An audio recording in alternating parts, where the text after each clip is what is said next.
ડિંડોલી પોલીસે માનસિક તણાવના કારણે ફિનાઇલ પી તાપી નદીમાં આત્મહત્યા કરવાના ઈરાદે ઘરેથી નીકળેલી મહિલાને બચાવી લીધી હતી.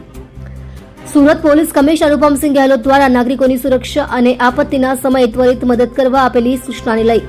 અધિક પોલીસ કમિશનર, નાયબ પોલીસ કમિશનર અને મદદનીશ પોલીસ કમિશનરની સૂચના સાથે PIPL વાઘેલાની ટીમ તપાસમાં હતી. ત્યારે માનસિક તણાવના કારણે ફિનાઇલ પીને તાપી નદીમાં આત્મહત્યા કરવાના ઈરાદે ઘરેથી નીકળી ગયેલી મહિલાને